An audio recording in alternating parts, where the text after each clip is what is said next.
ప్రతి ఆదివారం ఈటీవీలో ప్రసారమయ్యే శ్రీదేవి డ్రామా కంపెనీ రియాలిటీ షోతో మనల్ని ఎంతగానో అలరిస్తూ వస్తున్న హీరోయిన్ ఇంద్రజ ఈ షో నుండి జడ్జ్ గా తప్పుకుంటున్నట్లు ఇటీవల సోషల్ మీడియాలో కొన్ని వార్తలొచ్చాయి. అయితే ఆ వార్తల్లో ఎలాంటి నిజమూ లేదని తాజాగా వచ్చిన ప్రోమో చూస్తే అర్థమవుతుంది. ఇక ఈ ఆదివారం మదర్స్ డే కావడంతో judge Indraja Jabardasth lady comedians అయిన ఫైమా అంజలి, సత్యశ్రీ యొక్క మదర్స్ ని స్టేజ్ మీదకు తీసుకొచ్చి ప్రేక్షకులకు పరిచయం చేసే అవకాశం కల్పించింది. ఇక యాంకర్ రష్మి అయితే మదర్స్ వర్సెస్ డాటర్స్ అంటూ గెటప్ సీను యొక్క మూవీ టీమ్ తో కలిసి గేమ్ ఆడించింది. అలాగే జడ్జ్ ఇంద్రజను అమ్మ తర్వాత అమ్మగా భావించే కమేడియన్స్ నరేష్, ఇమాన్యుయల్, నూకరాజు, రామ్ ప్రసాద్ లు ఇంద్రజను శాలువాతో సత్కరించి కొన్ని ప్రత్యేక బహుమతులు అందజేశారు. ఇక ఈ సమయంలో జడ్జి ఇంద్రజ కూడా చనిపోయిన తన తల్లిని గుర్తు చేసుకుని గుండె పగిలేలా ఏడ్చారు. అలాగే ఆమె తల్లి గురించి ఇలా చెప్పుకొచ్చారు. మా అమ్మ చనిపోక ముందు నన్ను ఓ గుడికి తీసుకుని వెళ్లమని పదే పదే కోరేది. నేను నా బిజీ లైఫ్ లో పడిపోయి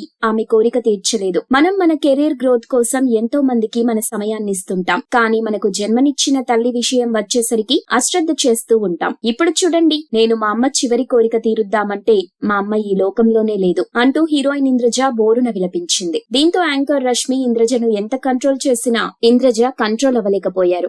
ఎంతైనా తల్లి ప్రేమను మించిన ప్రేమ మరొకటుండదు. మీకు కూడా మీ అమ్మ అంటే ఇష్టం ఉంటే హ్యాపీ మదర్స్ డే అని కింద కామెంట్ సెక్షన్ లో కామెంట్ పెట్టండి. మీరు ఇలాంటి ఇంట్రెస్టింగ్ న్యూస్ అప్డేట్స్ మరిన్ని తెలుసుకోవడానికి ఇప్పుడే మా ఛానల్ ని లైక్ చేయండి, ఫాలో చేయండి, సబ్స్క్రైబ్ చేయండి.